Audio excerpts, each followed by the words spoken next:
Поредната голяма новина от Etsy е промяната в категориите продукти, които могат да бъдат продавани в платформата. Ако за първи път попадаш в този канал, аз съм Кали от Educantia и от 2019 година подпомагам стартиращи Etsy бизнеси да се развият и да намерят своя успех в най-голямата платформа за продажба на хендмейд и не само изделия в света. Повече за това как можеш да се свържиш с мен ще намериш в описанието към видеото. Голямата новина през юли 2024 година е, че Etsy промени категоризацията на разрешените за продажба артикули в платформата.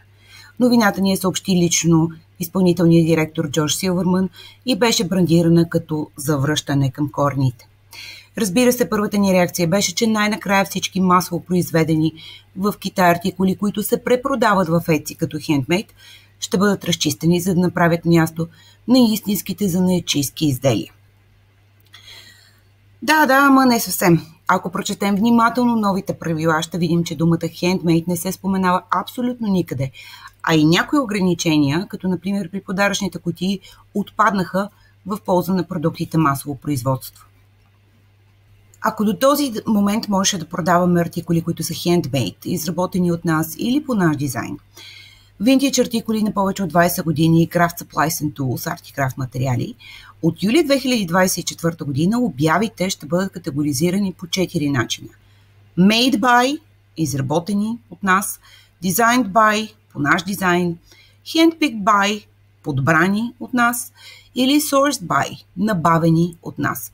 Трябва да имаме предвид, че това за сега са много изходни категории, чието съдържание тепърва ще бъде прецизирано в следващите месеци. Очаква се и съвсем скоро купувачите да могат да филтрират на база на тези категории, така че да достигнат до желания от тях продукта. Какво включват тези категории? Къде точно попада нашия продукт? Това ще разгледаме и в днешното видео, или поне онова, което знам към момента. На първо място продуктите, изработени от нас. Това трябва да са физически продукти, които са изработени на ръка или с употребата на ръчни или компютъризирани инструменти. Това означава, че продуктът първо трябва да е физически и второ трябва да се изработва от продавача. Дали на ръка или с инструменти, които той оперира. При този вариант имаме едни изходни материали, суровини, които ги превръщаме в качествено различен продукт, чието предназначение е различно от оригиналното на материалите. Или поне променяме оригиналния продукт достатъчно, че да е съществено различен. Тази категория се разделя на 4 неща. Продукти, които са изработени на ръка, handcrafted. Това са продукти, които са буквално ръчно изработени от нас, като например да оформим ваза от парче глина. Или с инструменти, които държим или управляваме ръчно, като например шевна машина. Те трябва да са изработени от суровини, като глина, или много базови материали, като прежда или плат. Променените на ръка артикули са продукти, които използват един базов продукт, който може свободно да се закупи в търговската мрежа.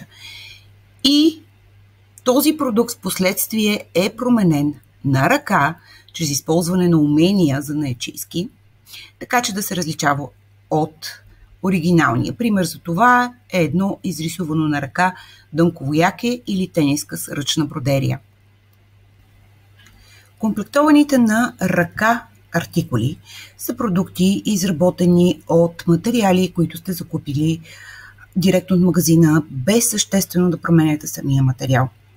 Например, ако си купите готови маниста от магазина, които аранжирате в бижу с определен дизайн ваш, това е Hand Assembled Item, продукт комплектован от вас на ръка.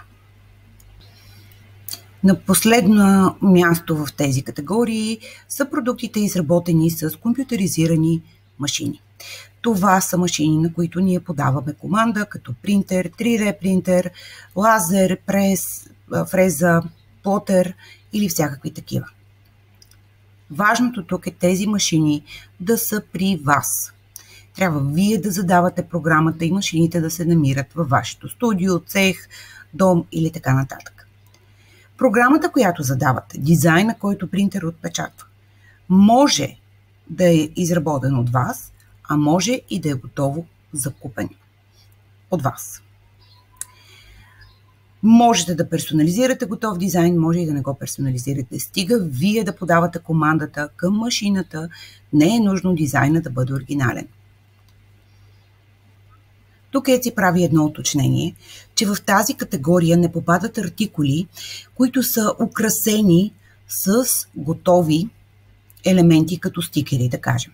Не попадат и продукти, които сме закупили в разглобен вид и сме ги сглобили съгласно инструкциите на производителя. Например, закупили сме мебели, които сме сглобили съгласно инструкцията на производителя. Важното за тези изделия е, че трябва да бъдат представени с наши оригинални снимки. Не се допуска визуализация. Дори когато правим персонализиран дизайн, е необходимо първата снимка да бъде на реален продукт, вместо с визуализация или те наречения мокъп. В категорията Design by a Seller се включват продуктите, чието с дизайн сме създали ние. На първо място това са дигитални продукти с наше оригинално съдържание. Дизайнът на тези продукти трябва да бъде оригинален, а не дигитално копие на чужда работа. На второ място това са физически продукти, които са произведени от партньор по тъй наречения модел Print on Demand. Тук изискването също е дизайнът да бъде създаден от нас, а не готов. И на трето място тук влизат продуктите, дизайните, които са създадени с помощта на изкуствен интелект, който се базира обаче на наши команди. Изискването е в описанието на листинга да уточним изрично, че е създаден, но съдържание с помощта на изкуствен интелект. Отново ще наблегна на факта, че е важно за тези продукти дизайнът да бъде наш оригинален. Ако се използват готови елементи, те трябва да бъдат наистина елементи, а не целият дизайн. Така че финалният дизайн да бъде съвсем различен от използваните елементи. Изключение от това правило се допуска единствено за персонализацията на готови дизайни, която влиза в различна подкатегория. По отношение на снимките на продуктите имаме два възможни сценария. Ако създаваме производствена инструкция, която някой друг реализира вместо нас, например, създаваме кройка за рокля, която шивачка изпълнява за нас, тогава снимките към обявата трябва да бъдат на финалния готов продукт. Ако използваме готов продукт, върху който наш партньор печата някакъв дизайн, обикновено това са случаите на Print on Demand за Etsy, можем да използваме готова визуализация. Отпада задължение визуализацията да бъде предоставена единствено от вашия производствен партньор или доставчик. Можете да използваме сток визуализации или те наречените сток мокъпи. Когато говорим за категорията handpicked или подбрани от нас артикули, имаме предвид едно от следните неща.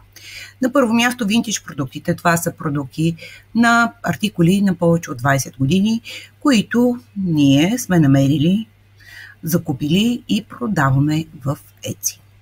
На второ място това са материали от природата, естествени материали, например кристали или семки от авокадо, както сме виждали в Etsy, които можем да обработим по някакъв начин, без съществено да ги промениме. Например, намираме един кристал на витуша, полираме го, монтираме го на постамент и го продаваме в Etsy.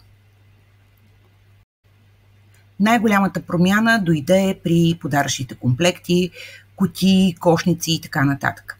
До този момент в тях можеше да бъдат изделия, които са ръчно изработени.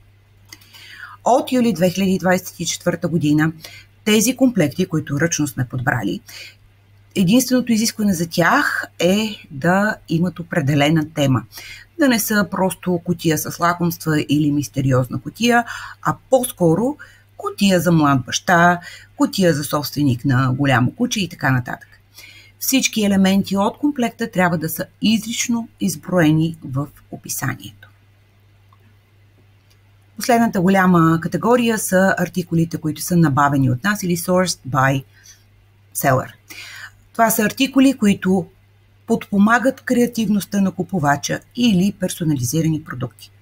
Тук влизат арт-и-крафт материали, за тях няма промяна в правилата, това са инструменти или материали за изработка на нов продукт. И отново важи забраната тези материали да не могат да се ползват самостоятелно. Да кажем, тениска, която може да става за печат, не може да бъде продавана като материал, защото може да се ползва и без печата. Партиите артикулите са също една от големите промени. Това са украси за парти, които могат да бъдат произведени от нас или не. Спокойно в тази категория могат да бъдат препродавани неща. Предполагам, че ще бъде прецизирана, но на този етап е това. На последно място, продукти, които са персонализирани от купувача и се произвеждат от партньор. Например, тениска със снимка на моята котка. Аз изпращам снимката, продавача я изпраща към Print on Demand доставчик и аз получавам готовата снимка. Това са накратко промените, които ни представиха през последната седмица. Надявам се да успеят да постигнат своите цели и да изкарат напред наистина стойностните занаятчийските неща за сметка на масово произвежданите такива, които изобилстват в Etsy. Сега е редно да минем по всичките си наши обяви и да проверим Etsy дали ни е класирало правилно. А вие не забравяйте, че може да се запишете за известие от канала или да ме намерите във Facebook, където споделям актуална информация за платформата. Желая ви успех и до скоро!